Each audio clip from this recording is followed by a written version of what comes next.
it's part of our community, but I feel it's part of me. We've seen that words make a difference tonight. In the first part of this session, you spent a lot of time giving awards and heaping praise upon people and saying what a good job they did. That demonstrates that actually words make a difference. And I'm going to ignore the beeps.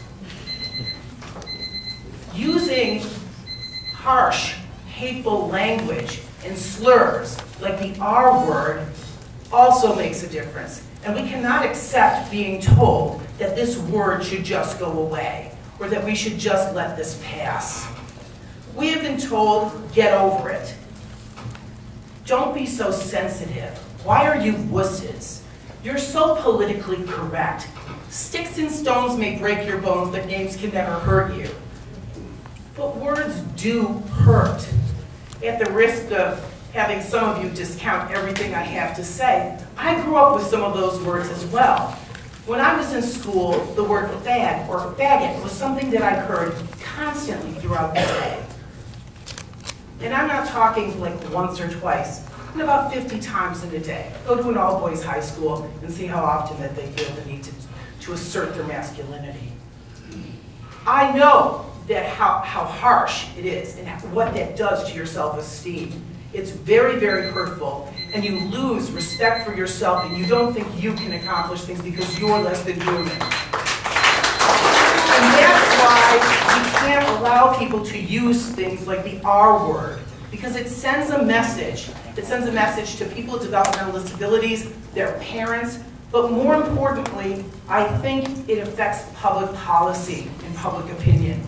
By using the word in this setting, and all of you not making someone stand up and be accountable for it, you are saying this word is okay. Or at least if you're in one of our positions, you can get away with using slurs.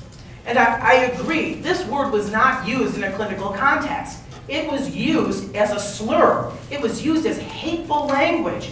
If you think someone's being an ass, just call them an ass.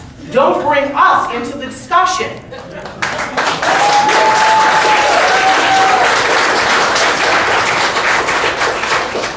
People with disabilities want respect, and I think we've said that very clearly.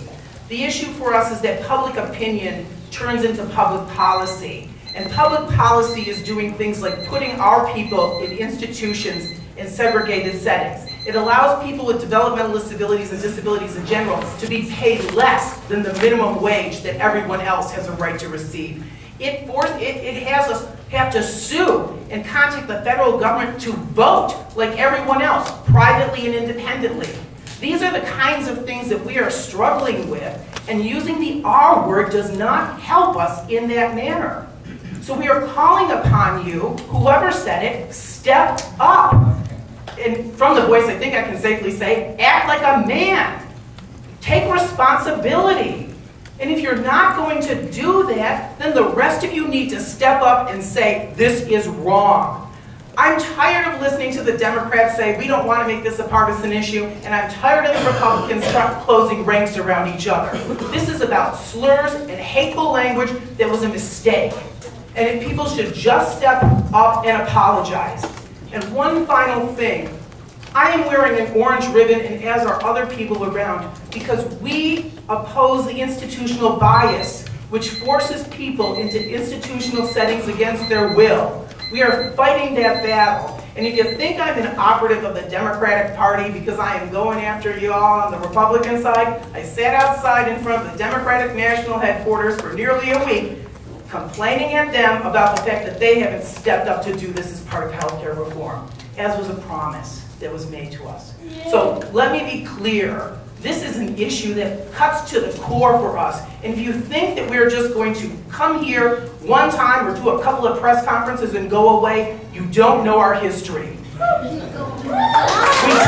the transit for years until they put lists on buses. Trust me. You piss us off, we want retribution. And honestly, had you just apologized and stepped up right away, this would have gone away. But failing to do that is the problem, and I want you all to hear. Your silence on this is compliance in this issue as far as we are concerned. None of you are innocent. Thank you. No more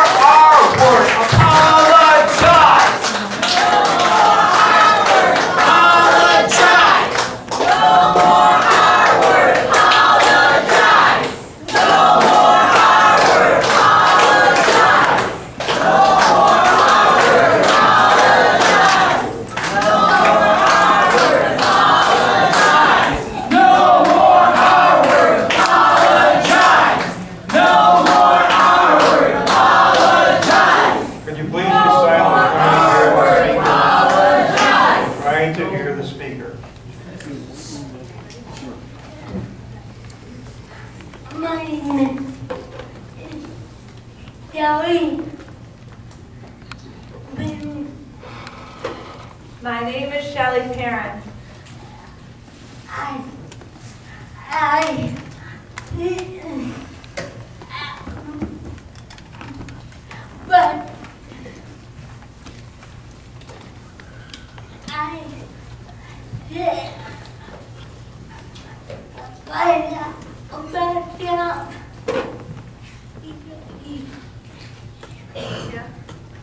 I was sitting at a bus stop on Lake Avenue.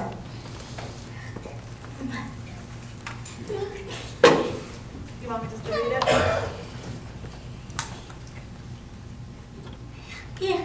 Yeah. Okay. The bus driver wouldn't let me on because he couldn't understand me. He said I was retarded, and no bus drivers are going to let you on because of that. Just because I have CP and am in a wheelchair doesn't make me a retard. I am an independent woman and hate the fact that a government official used this word.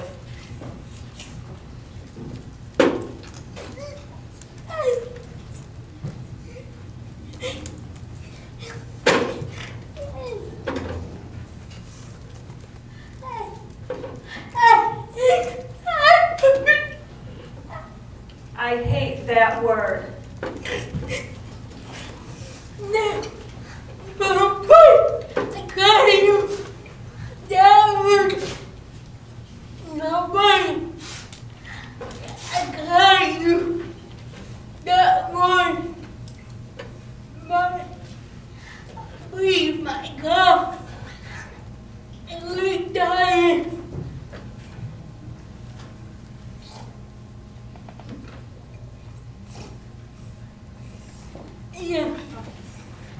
She feels like she's dying when you use that word. You get down,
She has to slow down for me because sometimes I can't understand her, and she's making perfect sense.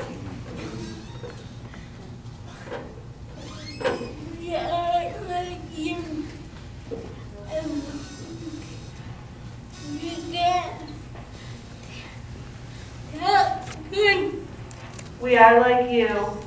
We can't talk good.